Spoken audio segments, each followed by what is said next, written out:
अस्सलाम वालेकुम फ्रेंड्स, मेरा नाम है जिब्रान अहमद और आप मेरा चैनल देख रहे हैं बिग बर्ड्स लवर्स। उम्मीद करते हैं कि आप और आपके बर्ड्स बिल्कुल ठीक ठाक होंगे। फ्रेंड्स, मैं नोटिस कर रहा था कि कमेंट्स में कुछ दोस्त मुझे जो है वो रोज़ेला पे वीडियो बनाने के लिए कह रहे थे और मैंने भी सोचा कि काफ़ी अरसा हो गया किसी बर्ड के बारे में मैंने आपको इन्फॉर्मेशन नहीं दी। तो चलें, आज जो है वो मैं आपको रोज़ीला के बारे में बताता हूँ, इसकी इन्फॉर्मेशन दूंगा, इसकी ब्रीड कैसे लेनी है, कैसे रखना है, ये सारी चीज़ें आज मैं आपसे शेयर करने वाला हूँ। तो फ्रेंड्स, रोज़ीला जो है ये ऑस्ट्रेलिया और न्यूजीलैंड में पाया जाने वाला परिंदा है और ये अपने कलर्स की वजह से दुनिया में बहुत फेमस है और लोग इसको बहुत लाइक करते हैं। स्पेशली मुझे ये बहुत पसंद है। और आपको एक बड़े मज़े की बात बताता चलूँ कि मैंने अपनी लाइफ में जो सबसे पहले बड़ा परिंदा ख़रीदा था वो ये रोज़ीला ही था। और मैंने अपनी लाइफ में जो सबसे पहला बच्चा हैंड फीड किया था वो रोज़ीला ही का ही था। फ्रेंड्स, ये जो वीडियो में आप रोज़ीला देख रहे हैं ये मैंने अपने हाथ से पाला था और तकरीबन 5 दिन का था जब मैंने इसको हैंड फीड पे उठाया था और इसको मैंने विस्लिंग सिखाई है। इंशाल्लाह इन फ्यूचर में आपको इसकी विस्लिंग भी सुनाऊंगा। ये माशाल्लाह हैप्पी बर्थडे की विसल बजाता है बहुत ज़बरदस्त। और सम टाइम अगर किसी को विश करना हो तो हम इसको वहाँ ले जाते हैं और ये हैप्पी बर्थडे जब की विसल करता है तो जिसको विश करते हैं उसको बहुत ही अच्छा लगता है। इसके अलावा ये धूम मूवी की विसल बजाता है जो कि मैंने इसको सारी विसल सिखाई हैं और इसके अलावा 2-3 विसल्स और हैं जो इन फ्यूचर इंशाल्लाह मैं आपको सुनाऊँगा। तो वीडियो शुरू करने से पहले जिन दोस्तों ने मेरे चैनल को सब्सक्राइब नहीं किया वो मेरे चैनल को सब्सक्राइब कर लें और साथ ही एक बेल का बटन है वो दबाने से आपको मेरी वीडियोस के नोटिफिकेशन मिलते रहेंगे। और अगर आपको मेरी वीडियोस अच्छी लग रही हैं तो वीडियो को अप्रिशिएट करने के लिए लाइक का बटन ज़रूर दबाइए ताकि मैं आपके लिए और म्यारी वीडियोज़ बना सकूँ। जी फ्रेंड्स, तो अब बात कर लेते हैं इसके कलर्स और मोटेशंस के ऊपर। तो फ्रेंड्स, ये कुछ रोज़ीला के साइज़ जो होते हैं वो बड़े होते हैं और आम रोज़ीला से थोड़ा सा साइज़ बड़ा होता है जिसको कहते हैं क्रिम्सन रोज़ीला। इसमें भी बहुत सारे कलर्स आते हैं जैसे कि रेड क्रिम्सन आता है जो कि लोग बहुत ही पसंद करते हैं रेड क्रिम्सन को। इसकी खूबसूरती जो है, इसके रेड कलर की जो खूबसूरती है वो एक डिफरेंट ही होती है और ये साइज़ में थोड़ा बड़ा होता है। इसी में जो है वो ब्लू क्रिम्सन भी आता है और बहुत सारे आते हैं, लेकिन अगर सबकी डिटेल देने लग जाऊंगा तो काफ़ी वीडियो लंबी हो जाएगी। और ये साइज़ में थोड़े बड़े होते हैं और इनकी निशानी ये होती है कि इनके फेस के नीचे जो हिस्सा होता है वो ब्लू कलर का होता है। अगर रेड क्रिम्सन होगा या ब्लू क्रिम्सन होगा तो इसके फेस के नीचे वाला हिस्सा ब्लू ही होगा। इसके अलावा इनमें जो सबसे फेमस सबसे ज़्यादा पाकिस्तान में जो ब्रीड करवाया जाता है और रखा जाता है वो है गोल्डन मेंटल, जिसको ईस्टर्न रोज़ीला भी कहते हैं। और मैंने भी जो लाइफ में सबसे पहला पेयर ख़रीदा था वो गोल्डन मेंटल का ही था। और इसके अलावा जो इसमें और जो कलर्स आते हैं वो आता है लटीनो रोज़ीला और उसके अलावा रेड रोज़ीला भी बहुत खूबसूरत है अपने कलर्स की वजह से। और इसके अलावा जो है वो रूबिनो रोज़ीला जो कि इस वक्त मार्केट में जिसकी प्राइस जो है वो काफ़ी ज़्यादा है और लोग इसको ब्रीड करवा रहे हैं। इसके अलावा सिनेमन आता है, फिर अलावा जो है वो पेल हेडेड आता है जो कि पाकिस्तान में बहुत कम है और नॉर्दर्न रोज़ीला जो है ये भी पाकिस्तान में बहुत कम पाया जाता है। सबसे ज़्यादा जो पाकिस्तान में जो लोग इस वक्त सबसे ज़्यादा ब्रीड करवा रहे हैं वो है गोल्डन मेंटल, लटीनो, रूबिनो और रेड रोज़ीला। और बहुत कम लोगों के पास जो है ये क्रिम्सन जो रोज़ीला मैंने आपको बताया जो साइज़ में थोड़ा बड़ा होता है, ब्लू क्रिम्सन और रेड क्रिम्सन, वो भी लोग ब्रीड करवा रहे हैं। तो फ्रेंड्स, अब बात कर लेते हैं कि इसकी एज कितनी होती है। तो मैं आपको बताता चलूं कि इसकी जो एज होती है वो 20 से 25 साल होती है और डिपेंड करता है कि आपने इसको रखा कैसे है। तो नॉर्मली जो इसकी एज होती है वो 20 से 25 साल ही होती है। और अब बात कर लेते हैं कि ये एडल्ट्स कब होते हैं। तो एडल्ट जो है ये मेल जो है वो 2 साल में एडल्ट हो जाता है और फीमेल जो है वो 18 महीने में ब्रीड के काबिल हो जाती है। जी फ्रेंड्स, तो अब बात कर लेते हैं इसकी जेंडर के ऊपर कि इसमें मेल फीमेल का कैसे पता चलता है। तो इसमें एक बड़ी इंटरेस्टिंग बात आपको बताता चलूँ, शायद आपके नॉलेज में ना हो, कि इसमें जो मेल्स होते हैं वो बहुत ज़्यादा निकलते हैं और इसमें जो फीमेल होती है ना वो बहुत कम पाई जाती है। इसलिए जो है ना वो अक्सर लोग इसकी फ़ीमेल्स ही ढूंढते रहते हैं और उनको जो है वो मिलती नहीं है। और लोग कुछ ऐसे धोखा करते हैं कि एक मेल लेते हैं बड़ी उम्र का और उसके साथ एक जो है वो पट्ठा लगा देते हैं, जिससे छोटी उम्र का जो रोज़ीला होता है वो बिल्कुल जो है वो मेल की तरह ही लगता है और लोग इसी तरह पेयर बना के दे देते हैं और साल 1.5 साल के बाद वो भी जो है वो भी मेल बन जाता है। तो इसमें जो कुछ ख़ास निशानियां हैं वो मैं आपको बताता चलूँ कि जो मेल होता है वो फ़ीमेल की निस्बत ज़्यादा खूबसूरत होता है, देखने में आपको खूबसूरत लगेगा। उसके कलर्स जो हैं वो शार्प होंगे, डार्क कलर्स होंगे, और फीमेल के कलर जो हैं वो थोड़े लाइट होंगे। और इसी तरह जो है वो मेल जो है वो विस्लिंग करता है, बहुत ही खूबसूरत विस्लिंग करता है मेल। और अगर आप इसको सिखाना चाहें तो आप इसको कोई भी विसल सिखा सकते हैं। और इसके अलावा जो है मेल, जब भी आपके सामने मेल और फीमेल होंगे तो याद रखिए जो मेल का हेड है वो थोड़ा चिपटा होगा, मतलब बिल्कुल गुलाई में नहीं होगा, थोड़ा सा बिल्कुल सीधा होगा उसका हेड जो होता है। और फीमेल का जो हेड है वो बिल्कुल गुलाई में होगा और मेल की निस्बत उस फीमेल का हेड थोड़ा छोटा होगा। अब ये जो पट्ठे होते हैं, पट्ठों में भी बिल्कुल ऐसे ही लगता है जैसे कि ये फीमेल है। उसका जो कलर्स होते हैं डार्क शार्प नहीं होते और फीमेल की तरह ही बिल्कुल हेड होता है, क्योंकि वो छोटी उम्र के पट्ठे होते हैं, सेल्फ पट्ठे होते हैं। और अक्सर मेरे साथ भी ये धोखा हो चुका है कि किसी ने मुझे मेल के साथ फीमेल कह के वो पट्ठा दे दिया, और वो जो है वो जब मैं घर लेके आया तो उसने विस्लिंग शुरू कर दी, तो मुझे अंदाज़ा हुआ कि ये पेयर ही नहीं है, ये मेल है। क्योंकि इसमें मेल बहुत ज़्यादा निकलते हैं तो लोगों ने अब जो बर्ड सेल करने होते हैं तो वो फिर ऐसे ही सेल करते हैं। तो आप दोस्तों ने जो है वो इस धोखे से बचना है। इसके अलावा मैं आपको एक विसल बजा के दिखाऊंगा। याद रखिए, कोई अगर आपके पास रम्प हैं या रोज़ीला हैं, क्योंकि ये सब ग्रास पैराकीट्स में ही आते हैं, तो जब भी आप रोज़ीला हो या रम हो, अगर मैं आपको एक ख़ास विसल बजा के दिखा रहा हूँ, ये अगर आप विसल बजाएंगे तो मेल आपको डेफिनेटली रिस्पॉन्स करेगा। जिन दोस्तों के पास रोज़ीला हैं या रम्स हैं वो ये विसल ट्राई करके देखें, आपको ये जो मेल होते हैं ये आपको इसका रिस्पॉन्स ज़रूर देंगे। तो गौर से सुनिए, विसल आपने बिल्कुल एक ही रिदम में बजानी है, बिल्कुल स्ट्रेट बजानी है, इसको ऊपर नीचे नहीं करना। तो विसल सुनिए।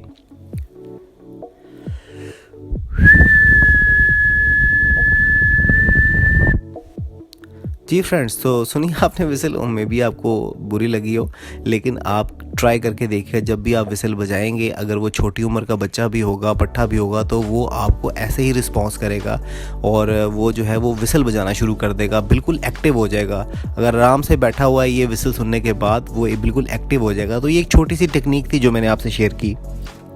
अब बात कर लेते हैं इनकी हैबिट्स की।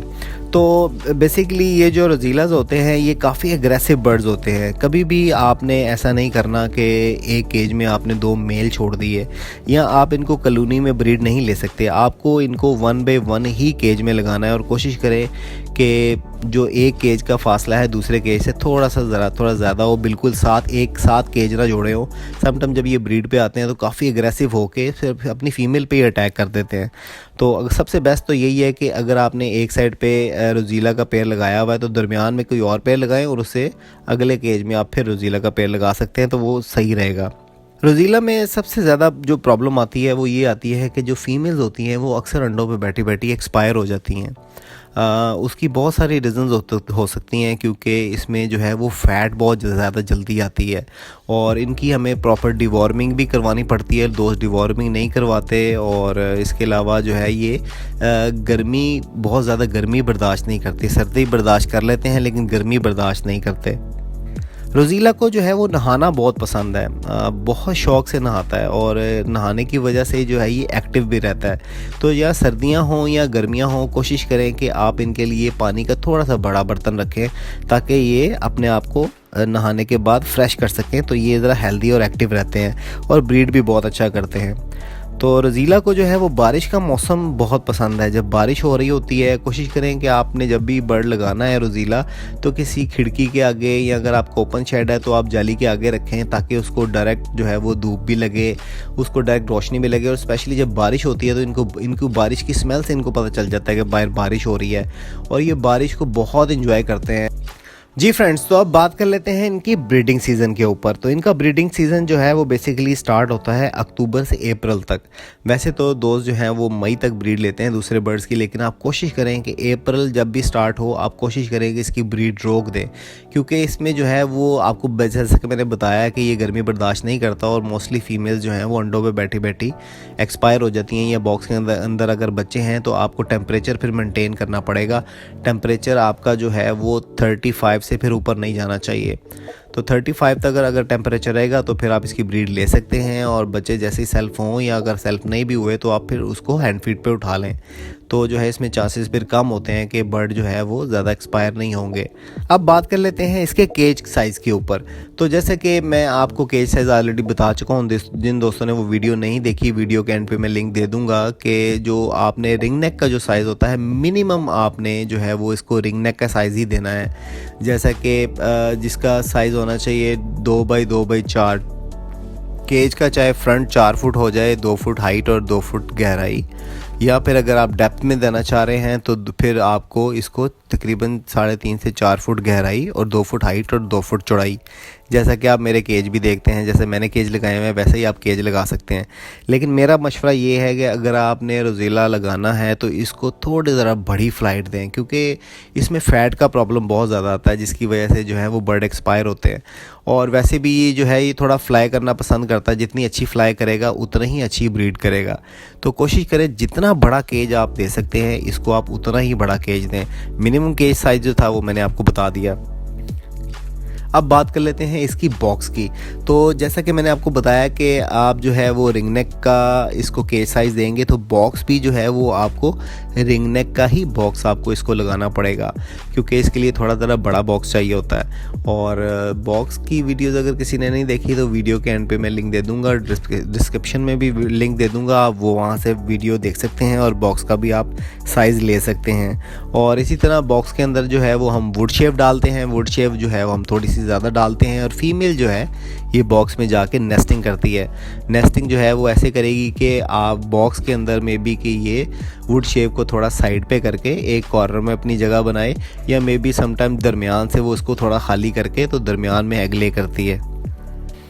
और अगर आपने जो है वो मेल कहीं और से ख़रीदा है, फीमेल और कहीं और से ख़रीदी है, तो याद रखिए सबसे पहले आपको मेल को केज में छोड़ना है, क्योंकि मेल जो है वो डोमिनेंट होता है। तो मेल को जब आप केज में छोड़ेंगे 10-15 दिन मेल उस केज में रहेगा, उसके बाद आप जो है वो फ़ीमेल को उस केज में छोड़ेंगे। और आपने जो है वो उसको ख़ास नज़र रखनी है कि एक दूसरे से लड़े नहीं। समटाइम जो होता है वो मेल फीमेल पर अटैक कर देता है और काफ़ी प्रॉब्लम आती है। और याद रखिए जब तक आपका पेयर बॉन्डेड ना हो जाए, मेल फीमेल एक दूसरे को फीड ना करवाने लग जाए, आपने कभी भी बॉक्स नहीं लगाना। तो आप तब तक वेट करेंगे जब तक पेयर बॉन्डेड नहीं हो जाए। जब आपको लगे कि पेयर बॉन्डेड हो गया है आप इसको बॉक्स लगा सकते हैं। अब बात कर लेते हैं इसके एग्स के ऊपर। तो फीमेल जो है वो 4 से 6 अंडे जो हैं, समटाइम 7 से 8 अंडे भी दे देते हैं। अगर बहुत अच्छा पेयर है आपका और उसकी एवरेज बहुत अच्छी है तो वो 6 से ऊपर भी अंडे दे सकती है, लेकिन मोस्टली जो देखा गया है वो है 4 से 6 अंडों की इसकी एवरेज होती है। और इसका जो हैचिंग डेट होती है वो 21 से 25 दिनों में ये अंडों से बच्चे निकल आते हैं। और जब भी बच्चे जो हैं वो बॉक्स में आना निकलना अंडों से निकलना शुरू हो जाएं तो आपने जो है वो डेली बेसिस पे सॉफ्ट फूड डालना शुरू कर देना है। और बच्चे जो हैं वो तकरीबन 6 वीक में जो है 6 वीक के अंदर अंदर बॉक्स से बाहर आ जाते हैं। अगर बहुत सारे लोग जो हैं वो तो इनको जो है वो छोटे बच्चों को तकरीबन 20 से 25 दिन का बच्चा हो या 1 महीने का बच्चा हो तो लोग इनको हैंड फीड पे उठा लेते हैं। तो अगर आप हैंड फीड पे उठाना चाह रहे हैं तो उठा सकते हैं, अदरवाइज़ अगर आप बॉक्स में आप चाह रहे हैं कि ये मदर सेल्फ पे रहे तो ये तकरीबन जो है वो 6 हफ्तों के अंदर अंदर बॉक्स से बाहर निकल आते हैं। अब बात कर लेते हैं इनकी फीड के ऊपर कि आपने इनको दाना क्या देना है और इसके अलावा आपने इनको क्या क्या डालना है। तो दाने पे जब बात करें तो दाना जो है वो आपने इनको लव बर्ड वाला दाना देना है। आपने इनको ज़्यादा मोटा दाना या बहुत ज़्यादा सूरजमुखी जिसमें है आपने वो नहीं देना, क्योंकि ये फ़ैट बहुत जल्दी गेन करते हैं। तो आपने जो है वो इनको लव बर्ड वाला दाना देना है। लव बर्ड का दाना जो है वो आप जैसा कि मैंने चार्ट भी दोबारा शेयर कर दिया है, वैसे तो दोस्तों ने नोट किया हुआ है। लव बर्ड कॉकटेल वाला दाना आप इनको दे सकते हैं। इसके अलावा आप जो है इनके लिए ग्रिड बहुत ज़रूरी है कि अच्छी ब्रीड के लिए और इनकी अच्छी हेल्थ के लिए ग्रिड जो है ये आप कोई भी अच्छी ग्रिड ले सकते हैं। और ग्रिड के अलावा आपने जो है क्योंकि ग्रास पैराकीट्स हैं तो आपने ग्रीन फूड का इस्तेमाल भी जो है वो इनको कर देना है। तो आप जो है ग्रीन फूड में आप लूसन दे सकते हैं, इनको मेथी डाल सकते हैं और इनको पुदीना डाल सकते हैं, या अगर सलाद के पत्ते भी आप चाहें तो वो भी आप दे सकते हैं। इसके अलावा जो है ये फ्रूट्स बहुत शौक़ से खाते हैं। आप कोई भी मौसमी फल, मौसमी सब्जियां इनको आप दे सकते हैं। स्प्राउट्स इनके लिए बहुत ज़रूरी हैं। स्प्राउट्स ये बड़े शौक़ से खाते हैं और स्प्राउट खाने के बाद ये ब्रीड भी बहुत अच्छी करते हैं। तो स्प्राउट बनाने का जो तरीका है वो मैं उस पर ऑलरेडी वीडियो बना चुका हूँ। जिन दोस्तों ने नहीं देखी, वीडियो के एंड पे मैं इसका लिंक दे दूँगा, वो वीडियो आप ज़रूर देखिएगा। और स्प्राउट इनको आप बना के डालें तो ये बहुत शौक़ से खाते हैं। इसके अलावा आप एग फूड बना के दे सकते हैं। कोशिश करें कि एग फूड जो है वो आप डेली बेसिस पे, स्पेशली सीज़न में, आप इनको बहुत थोड़ी मिकदार में डेली बेसिस पे एग फूड दें। एग फूड से ये जल्दी ब्रीड पे आते हैं। इसके अलावा आप इनको जो है वो दूधिया सिट्टा भी दे सकते हैं। और इसके अलावा बहुत सारी चीज़ें हैं जो कि आप इनको दे सकते हैं, लेकिन याद रखिए हर रोज़ जो है वो आपने एक चीज़ डालनी है। बात कर लेते हैं इनके विटामिन्स, कैल्शियम्स के ऊपर। तो इस पे भी मैंने एक ऑलरेडी वीडियो बनाई हुई है। वीडियो के एंड पे मैं इसका भी लिंक दे दूंगा। मोस्टली दोस्तों ने तो देखी हुई है। तो आप कोई भी जो है वो अच्छे कैल्शियम और अच्छे विटामिन आपके इनके लिए इस्तेमाल कर सकते हैं। याद रखिए कि इनको आपने वीक में एक दफ़ा एप्पल विनेगर ज़रूर देना है। एप्पल विनेगर की जो है वो मिकदार मैं दोबारा बताता चलूँ कि 5 ml आपने 1 लीटर पानी में डालना है। जी फ्रेंड्स, तो मैंने आप कोशिश की कि मैं आपको इसकी बेसिक इन्फॉर्मेशन दे सकूं और ज़्यादा डिटेल में मैं नहीं गया क्योंकि फिर वीडियो बहुत लंबी हो जाती है। तो उम्मीद करता हूं कि आपको आज की वीडियो अच्छी लगी होगी। अगर वीडियो अच्छी लगी है तो वीडियो को लाइक करें और अपने दोस्तों के साथ ज़्यादा से ज़्यादा शेयर करें। और जिन दोस्तों ने मेरे चैनल को अभी तक सब्सक्राइब नहीं किया वो मेरे चैनल को सब्सक्राइब कर लें और साथ ही एक बेल का बटन है वो दबाने से आपको मेरी वीडियोज़ के नोटिफिकेशन मिलते रहेंगे। तो मिलते हैं नेक्स्ट वीडियो में नए टॉपिक के साथ। मुझे इजाज़त दीजिए। अल्लाह हाफ़िज़।